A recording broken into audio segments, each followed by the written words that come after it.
समादरणीय धार्मिक सज्जनवृंद, ऋग्वेदादि भाष्य भूमिका में वेदों के नित्यत्व का विचार किया गया है।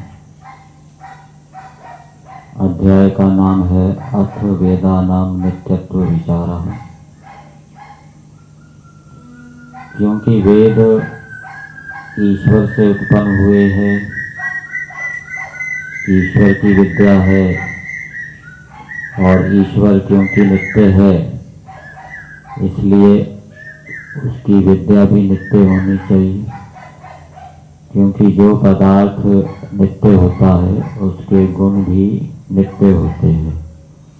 विद्या गुण है इसलिए वेद नित्य है, ऐसा प्रतिपादन किया है। अब इस पर कोई व्यक्ति ऐसा कहे कि वेद तो शब्द रूप है और शब्द अनित्य होता है। अनित्य क्यों होता है? हेतु दिया है कार्य होने से। जो जो कार्य होता है वो अनित्य होता है। जैसे घड़ा, जैसे मकान, घड़ा कार्य है, मकान कार्य है। जैसे ये अनित्य है वैसे शब्द भी अनित्य है। इसलिए वेद अनित्य है ऐसा यदि कोई कहे तो इसका समाधान किया है कि दो प्रकार के शब्द होते हैं, एक नित्य शब्द और दूसरे कार्य शब्द। जो परमात्मा के ज्ञान में शब्द होते हैं वो नित्य होते हैं और जो हम मनुष्यों के ज्ञान में शब्द हैं वो कार्य है। और हम मनुष्यों के ज्ञान में जो वेद हैं, वेद के शब्द हैं, वो भी कार्य हैं, वो अनित्य है। अर्थात जब हम नहीं रहेंगे, प्रलय का समय होगा, उस समय वो कार्य शब्द भी नहीं रहेंगे। लेकिन परमात्मा के ज्ञान में वेद शब्द रहेंगे जो कि नित्य शब्द हैं। और हमारे ज्ञान में जो वैदिक शब्द हैं, यद्यपि वो जितना सृष्टि का काल है उतने काल पर्यंत रहेंगे, तो काल की दृष्टि से उनको नित्य कह दिया गया है, परंतु वो भी कार्य होते हैं। और दूसरा, हमारे ज्ञान में जो वैदिक शब्द है उनको जो हम उच्चारण करते हैं तो उच्चारण किए हुए शब्द तो अनित्य होते हैं। कुछ देर उच्चारण करते हैं, उच्चारण करने के बाद वो नष्ट हो जाते हैं, लेकिन ज्ञान में वो लंबे समय तक बने रहते हैं। इस कारण से उनको उच्चारित शब्दों की अपेक्षा से कार्य कह दिया जाता है, परंतु दोनों ही कार्य है। जिन वैदिक शब्दों को हम उच्चारित करते हैं वो भी कार्य है, और जो वैदिक शब्द या वेद के शब्द हमारे ज्ञान में विद्यमान हैं वो भी कार्य है। परंतु ईश्वर के ज्ञान में जो विद्यमान है वो वेद के शब्द वो नित्य है। अब ईश्वर के ज्ञान में जो वेद है वो नित्य है, इसमें क्या प्रमाण है? तो इसमें ऋग्वेद का प्रमाण दिया है। अगमर्षण मंत्रों में भी हम इस मंत्र का प्रयोग करते हैं। सूर्या चंद्रमसौ धाता यथा पूर्वम अकल्पयत। परमेश्वर जैसे पूर्व सृष्टियों में सूर्य चंद्रमा आदि पदार्थों को बनाता है, वैसे ही परमेश्वर ने इस सृष्टि में भी सूर्य चंद्रमा आदि पदार्थों को बनाया है और आगे की सृष्टि में भी इसी प्रकार से सूर्य चंद्रमा आदि पदार्थों को बनाएगा। तो इससे क्या सिद्ध हुआ? कि ईश्वर की विद्या क्या है, वो नित्य है, उसमें कोई वृद्धि नहीं होता, क्षय नहीं होता, और उसमें कोई विपरीतता नहीं होती, कोई परिवर्तन भी नहीं होता। तो वेद भी ईश्वर की विद्या है, इसलिए वेदों को भी नित्य मानना चाहिए। अब वेद नित्य है, इसको सिद्ध करने के लिए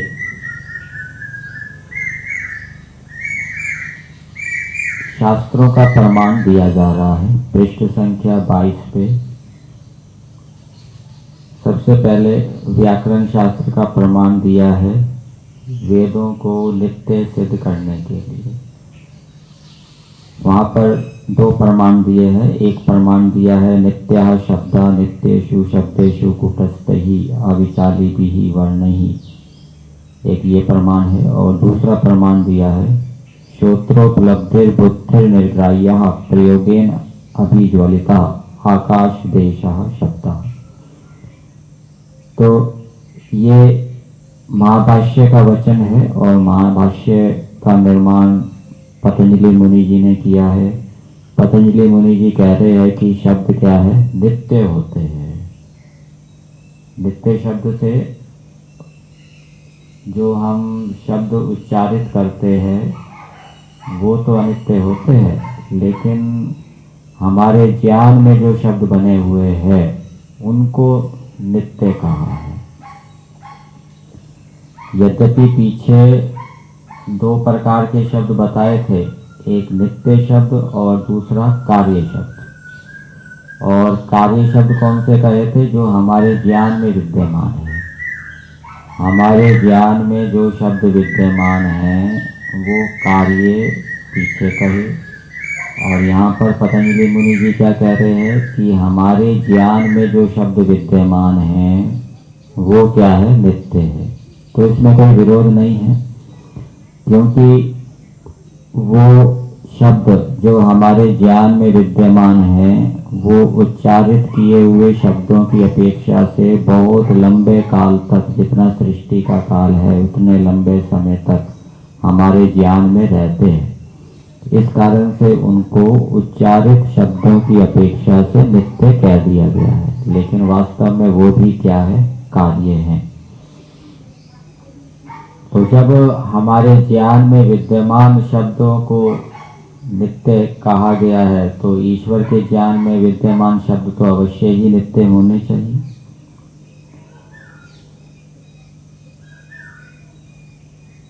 तो इसका अर्थ करते हुए लिखा है वैदिका लौकिक शब्दाश्च सर्वे शब्दा नित्याः सन्ति। तो व्याकरण शास्त्र दो प्रकार के शब्दों को मानता है, एक वैदिक शब्द और लौकिक शब्द। दोनों शब्दों की व्युत्पत्ति व्याकरण शास्त्र के माध्यम से की जाती है। वेद के अंदर जो शब्द आए हैं उनकी व्युत्पत्ति भी व्याकरण करता है, और जो लौकिक शब्द हैं उनकी व्युत्पत्ति भी व्याकरण करता है।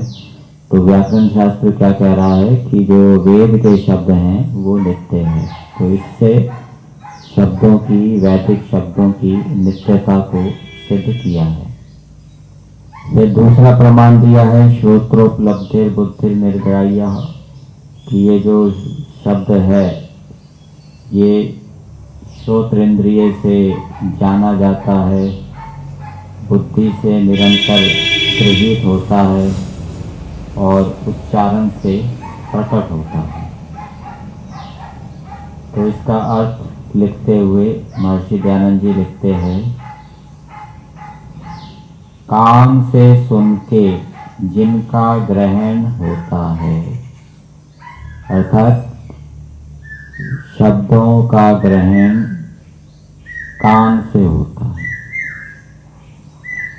बुद्धि से जो जाने जाते हैं, कान से शब्द आए वो मन के अंदर आते हैं, उनका ज्ञान मन में होता है कि ये शब्द हमने सुना। फिर बुद्धि निश्चय करती है कि ये कौन सा शब्द है, और फिर उसका अर्थ का भी निश्चय बुद्धि करती है। जो वाक इंद्रिय से उच्चारण करने से प्रकाशित होते हैं और जिनका निवास का स्थान आकाश है उसको शब्द कहते हैं। क्योंकि जो उच्चारण और श्रवण आदि हम लोगों की क्रिया है उसके क्षणभंग होने से अनित्य गिनी जाती है। तो उच्चारण की क्रिया तो अनित्य है, लेकिन जो शब्द उच्चारित किए जाते हैं वो नित्य है, क्योंकि वो आकाश का गुण है और आकाश क्या है, वो नित्य है। इससे शब्द अनित्य नहीं होते, क्योंकि यह जो हम लोगों की वाणी है वही वर्ण के प्रति अन्य अन्य होती जाती है, परंतु शब्द तो सदा अखंड एक रस ही बने रहते हैं। तो ये व्याकरण शास्त्र के माध्यम से सिद्ध किया कि शब्द नित्य है, और व्याकरण शास्त्र दोनों प्रकार के शब्दों को मानता है, उनकी व्युत्पत्ति करता है, वेद के शब्दों की भी और लौकिक शब्दों की भी। और यहाँ पर अंतिम पंक्ति दी, परंतु शब्द तो सदा सदा अखंड एक रस ही बने रहते हैं। बने रहते हैं मतलब विद्यमान रहते हैं। सृष्टि के काल में, जब तक सृष्टि का काल है, जब तक आकाश है, तब तक आकाश के अंदर वो शब्द बने रहेंगे। फिर आगे शंका उठाई गई है। पूर्व पक्षी शंका करता है, शब्द भी उच्चारण किए के पश्चात नष्ट हो जाता है और उच्चारण के पूर्व सुना नहीं जाता। जैसे उच्चारण क्रिया अनित्य है, वैसे ही शब्द भी अनित्य हो सकता है। फिर शब्दों को नित्य क्यों मानते हैं? तो वो उच्चारण वाला शब्द कह रहा है पूर्व पक्षी, वो भी तो उत्पन्न होकर नष्ट हो जाता है, तो फिर आप शब्द को नित्य कैसे कह रहे हैं? तो इसका उत्तर दिया है, शब्द तो आकाश की नाई सर्वत्र एक रस भर रहे हैं। आकाश की नाई मतलब आकाश के तुल्य। पृष्ठ संख्या 24 पर है ये। परंतु जब उच्चारण क्रिया नहीं होती तब प्रसिद्ध सुनने में नहीं आते। जब प्राण और वाणी की क्रिया से उच्चारण किए जाते हैं तब शब्द प्रसिद्ध होते हैं। जैसे गौ, इसके उच्चारण में जब पर्यंत उच्चारण क्रिया गकार में रहती है तब पर्यंत औकार में नहीं। मतलब कि जब तक उच्चारण क्रिया ग में रहेगी वो ग शब्द प्रकट होगा, और जब उच्चारण क्रिया औकार में आ जाएगी तो वो औकार प्रकट हो जाएगा, और वो गकार क्या हो जाएगा, अप्रकट हो जाएगा। तो अप्रकट होगा, वो नष्ट नहीं होगा, विद्यमान रहेगा, क्योंकि वो आकाश का गुण है। और जब औकार में है तब गकार और विसर्जनीय में नहीं रहती। इसी प्रकार वाणी की क्रिया की उत्पत्ति और नाश होता है, शब्दों का नहीं। क्रिया उत्पन्न और नष्ट होती है, शब्द नहीं होते। शब्द तो प्रकट और अप्रकट होते हैं, वो पहले से विद्यमान रहते हैं आकाश के अंदर। ऊपर भी कहा है कि शब्द तो आकाश की नाई सर्वत्र एक रस भर रहे हैं। किंतु आकाश में शब्द की प्राप्ति होने से शब्द तो अखंड एक रस सर्वत्र भर रहे हैं, परंतु जब पर्यंत वायु और वाक इंद्रिय की क्रिया नहीं होती तब पर्यंत शब्दों का उच्चारण और श्रवण भी नहीं होता। इससे यह सिद्ध हुआ कि शब्द आकाश की नाई नित्य ही है। यहाँ सृष्टि में जो परमाणु वाला आकाश है उसको नित्य कहा गया है। यद्यपि वो भी अनित्य है, लेकिन प्राणधारियों के शरीरों की अपेक्षा से वो बहुत लंबे समय तक चलता है, इस कारण से उसको नित्य कहा गया है। तो जब व्याकरण शास्त्र के मत में सब शब्द नित्य होते हैं तो वेदों के शब्दों की कथा तो क्या ही कहनी है। तो सब शब्द नित्य है, मतलब यहाँ लौकिक शब्दों को जब नित्य कह रहे हैं व्याकरण शास्त्र, तो वेदों को शब्द भी वो नित्य होने चाहिए, क्योंकि वह व्याकरण शास्त्र दोनों की व्युत्पत्ति करता है। क्योंकि वेदों के शब्द तो सब प्रकार से नित्य ही बने रहते हैं। अब उसके बाद मीमांसा का प्रमाण दिया है, पूर्व मीमांसा शास्त्र के प्रमाण से सिद्ध किया है कि वेद नित्य होते हैं। पृष्ठ संख्या 24 पे है। जैमिनी मुनि जी का सूत्र दिया है पूर्व मीमांसा का, नित्यस्तु स्यात् दर्शनस्य प्रार्थत्वात्, कि शब्द नित्य ही है क्योंकि जो शब्द का जो उच्चारण किया जाता है वो दूसरे के लिए किया जाता है और दूसरा व्यक्ति उस शब्द के उच्चारण को, जब उच्चारण के माध्यम से जो शब्द उत्पन्न हुआ वो उसको सुनता है तो उसको उस शब्द का ज्ञान होता है कि ये कौन सा शब्द बोला। तो इससे सिद्ध होता है कि शब्द क्या है, नित्य है। तो इसका अर्थ करते हुए लिखा है हिंदी भाग में, शब्द नित्य ही है अर्थात नाश रहित है, क्योंकि उच्चारण क्रिया से ये जैमिनी मुनि जी का प्रमाण दिया जा रहा है पूर्व मीमांसा का, वो शब्द को नित्य कह रहे हैं। क्योंकि उच्चारण क्रिया से जो शब्द का श्रवण होता है तो अर्थ के जनाने ही के लिए होता है, इससे शब्द अनित्य नहीं हो सकता। जो शब्द का उच्चारण किया जाता है उसकी ही प्रत्यभिज्ञा होती है। प्रत्यभिज्ञा मतलब पहचान होती है। किसी ने कोई शब्द बोला तो व्यक्ति पहचान जाता है कि ये कौन सा शब्द है। वो पहले उसमें उसकी स्मृति में होता है, उसका अर्थ भी उसकी स्मृति में होता है, तो वो उस शब्द को पहचान के उसके अर्थ को जान लेता है। जैसे किसी ने गो बोला तो वो उस गो शब्द को पहचान जाएगा कि इसका अर्थ तो ये होता है। तो उसकी ही प्रतिविज्ञा अर्थात पहचान होती है कि श्रोत्र द्वारा ज्ञान के बीच में ही वही शब्द स्थिर रहता है। तो ज्ञान के बीच में वो शब्द स्थिर रहता है, तभी वो पहचान हो जाती है और उसके अर्थ को वो जान लेता है। फिर उसी शब्द से अर्थ की प्रतीति होती है। जो शब्द अनित्य होता तो अर्थ का ज्ञान कौन कराता, क्योंकि वह शब्द ही नहीं रहा। यदि ज्ञान में भी वो शब्द ना होता और उसका अर्थ भी ना होता तो व्यक्ति उस शब्द को पहचान ही नहीं पाता और पहचान ना पाने के कारण वो उसके अर्थ को भी नहीं जान पाता, क्योंकि उसका अर्थ भी उसके ज्ञान में नहीं रहता। क्योंकि वह शब्द ही नहीं रहा फिर अर्थ को कौन जनावे। और जैसे अनेक शब्दों में अनेक देशों में अनेक पुरुष एक काल में ही एक गो शब्द का उच्चारण करते हैं, इसी प्रकार उसी शब्द का उच्चारण बारंबार होता है। तो बार बार उसी शब्द का उच्चारण होता है, तो इससे भी सिद्ध होता है कि शब्द नित्य है। और एक ही समय में अनेक स्थानों पर एक साथ कई व्यक्ति एक ही शब्द का उच्चारण करते हैं, तो इससे भी शब्द की नित्यता सिद्ध होती है। इस कारण से भी शब्द नित्य है। जो शब्द अनित्य होता तो यह व्यवस्था कभी नहीं बन सकती थी। मतलब कि एक ही शब्द को अनेक व्यक्ति एक साथ उच्चारण नहीं कर सकते थे अनेक स्थानों पर, यदि शब्द अनित्य होता। तो जैमिनी मुनि ने इस प्रकार के अनेक हेतुओं से पूर्व मीमांसा शास्त्र में शब्द को नित्य सिद्ध किया है। तो इससे वेद के शब्द भी क्या है, नित्य है। क्योंकि पूर्व पक्षी ने शंका की थी ना कि वेद तो शब्द रूप है और शब्द अनित्य होता है, तो ऐसे में हम वेद को नित्य कैसे कहें। तो उसका समाधान किया है कि वे शब्द अनित्य नहीं है, शब्द नित्य है। इसमें पूर्व मीमांसा का प्रमाण दिया है। फिर इसके बाद वैशेषिक दर्शन का प्रमाण दिया है।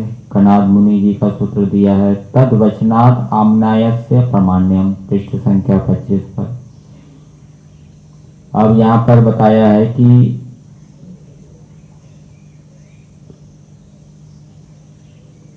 जिस धर्म का हम व्याख्यान कर रहे हैं उस धर्म के व्याख्यान में ईश्वर के वचन का प्रमाण है। अर्थात ईश्वर के वचन वेद के आधार पर हम इस धर्म की व्याख्या कर रहे हैं, अपनी मन मर्जी से नहीं कर रहे, वेदों के आधार पे कर रहे हैं।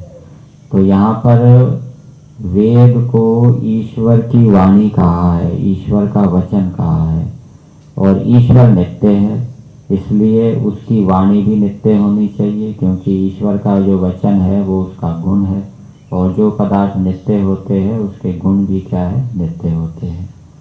इसके बाद न्याय दर्शन का प्रमाण दिया है गौतम मुनि जी का।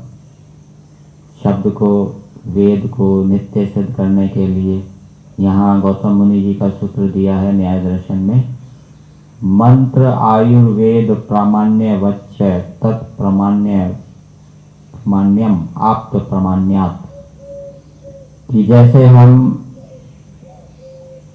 आयुर्वेद आदि शास्त्रों की बात को प्रमाणिक मानते हैं, कुछ उनका हम प्रयोग करते हैं, प्रयोग करने से हमें लाभ होता है, तो हम ये मानते हैं कि वो ठीक है और उनको प्रमाणिक माना जाता है।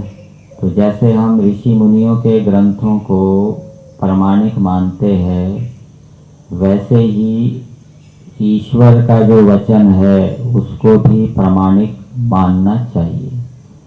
तो यहाँ पर भी वेद को ईश्वर का वचन कहा है, और ईश्वर के वचन को प्रमाणिक क्यों मानना चाहिए, यहाँ पर एक हेतु तो ये दिया क्योंकि ईश्वर का वचन नित्य है, और नित्य क्यों है, क्योंकि वो ईश्वर का गुण है, और ईश्वर का गुण होने से नित्य है, इसलिए उसको क्या है, प्रमाणिक मानना चाहिए। यहाँ पर इसका अर्थ करते हुए हिंदी भाग में लिखा है, क्योंकि वेद के एक देश में कहे अर्थ का सत्यापन विदित होने से उससे भिन्न जो वेदों के भाग हैं कि जिनका अर्थ प्रत्यक्ष ना हुआ हो, उनका भी नित्य प्रमाण अवश्य करना चाहिए, क्योंकि आप्त पुरुष का उपदेश मिथ्या नहीं हो सकता। तो जब हम ऋषि मुनि के ग्रंथों को प्रमाणिक मानते हैं, तो ईश्वर के वचन को, वेद को भी प्रमाणिक मानना चाहिए। तो इससे क्या सिद्ध हुआ, गौतम मुनि जी वेद को ईश्वर का वचन मान रहे हैं, ईश्वर की वाणी मान रहे हैं, ईश्वर की विद्या मान रहे हैं, और ईश्वर नित्य है, इसलिए इससे वेद की नित्यता भी सिद्ध हो गई। इसके बाद आगे पृष्ठ संख्या 26 में योग दर्शन का प्रमाण दिया है वेद को नित्य सिद्ध करने के लिए। योग दर्शन का सूत्र दिया है, स एषा पूर्वेषामपि गुरु कालेन अनवच्छेदात्। तो इस सूत्र के माध्यम से बताया है कि परमेश्वर पूर्व के ऋषि मुनियों का भी गुरु था, और आगे भी जो जो ऋषि मुनि हुए, विद्वान हुए, उनका गुरु रहेगा। वर्तमान में भी जितने मनुष्य हैं, विद्वान हैं, उनका गुरु है, अर्थात ईश्वर नित्य है, हमेशा रहेगा। तो इससे क्या सिद्ध हुआ, वेद भी नित्य है, क्योंकि वेद क्या है, वो ईश्वर की विद्या है, ईश्वर का गुण है। तो इससे वेद की नित्यता सिद्ध की है। फिर आगे सांख्य दर्शन का प्रमाण दिया है, कपिल मुनि जी का सूत्र दिया है, निज शक्ति अभिव्यक्ते स्वतः प्रामाण्यम। तो जो वेद है वो परमेश्वर की स्वाभाविक जो विद्या शक्ति है, उससे प्रकट होने से वेदों का नित्यत्व और स्वतः प्रामाण्यम सब मनुष्यों को स्वीकार करना चाहिए। ये अर्थ महर्षि दयानंद जी ने सूत्र का किया है कि ये जो वेद है ये ईश्वर की विद्या शक्ति से प्रकट होते हैं, अर्थात ईश्वर की विद्या ही है। ईश्वर ने अपनी अनंत विद्या में से कुछ अंश वेदों के रूप में मनुष्यों को दिया है उनके कल्याण के लिए। तो क्योंकि ईश्वर की विद्या है ये, तो ईश्वर नित्य है, इससे वेद भी नित्य सिद्ध होते हैं। फिर आगे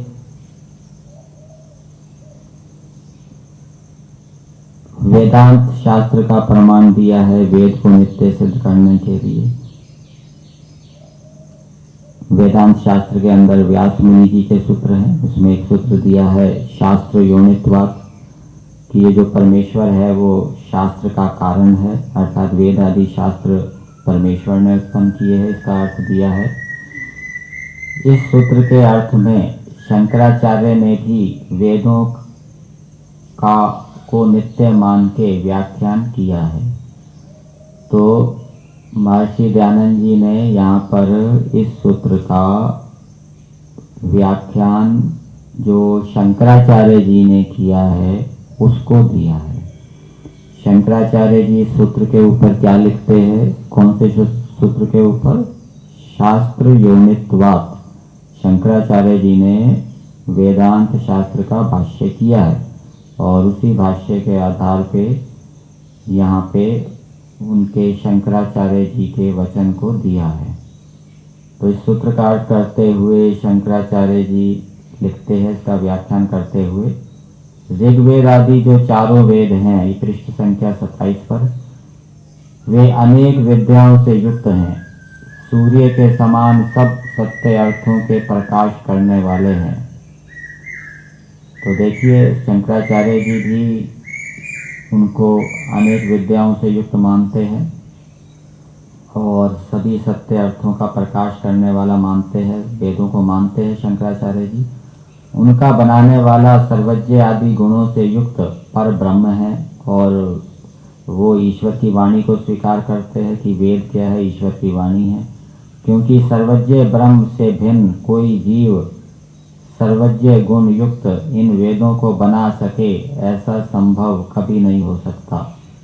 किंतु वेदार्थ विस्तार के लिए किसी जीव विशेष पुरुष से अन्य शास्त्र बनाने का संभव होता है, जैसे पाणिनि आदि मुनियों ने व्याकरण आदि शास्त्रों को बनाया है। तो देखिए इन वचनों से सिद्ध हो रहा है कि शंकराचार्य जी ब्रह्म और जीव को क्या है, अलग अलग मानते हैं। उनको ब्रह्म अलग है, जीव अलग है। उनमें विद्या के एक एक देश का प्रकाश किया है, सो भी वेदों के आश्रय से बना सके हैं। और जो सब विद्याओं से युक्त वेद हैं, उनको सिवाय परमेश्वर के दूसरा कोई भी नहीं बना सकता, क्योंकि परमेश्वर से भिन्न सब विद्याओं से पूर्ण कोई नहीं है। किंच परमेश्वर के बनाए वेदों के पढ़ने विचारने और उसी के अनुग्रह से मनुष्यों को यथाशक्ति विद्या का बोध होता है, अन्यथा नहीं। तो ऐसा शंकराचार्य जी ने भी कहा है। तो वो ब्रह्म को अलग मान रहे हैं, वेदों का कर्ता मान रहे हैं, मनुष्य अलग हैं, जीव अलग हैं। इससे क्या आया कि वेदों के नित्य होने में सब आर्य लोगों की साक्षी है। ये महर्षि दयानंद जी कह रहे हैं, सब आर्य लोग हैं। कणाद मुनि जी भी आर्य हैं, पतंजलि मुनि जी भी आर्य हैं, शंकराचार्य जी को भी उन्होंने आर्य कहा है। और यह भी कारण है कि जो ईश्वर नित्य और सर्वज्ञ है, उसके किए वेद भी नित्य और सर्वज्ञ होने के योग्य है। अन्य का बनाया ऐसा ग्रंथ कभी नहीं हो सकता। तो इन प्रमाणों से, शास्त्रों के प्रमाणों से महर्षि दयानंद जी ने सिद्ध किया है कि वेद क्या है, नित्य है। इसके आगे वेद का ही प्रमाण देंगे, वेद के मंत्र से ही सिद्ध करेंगे कि वेद नित्य है। यहीं पर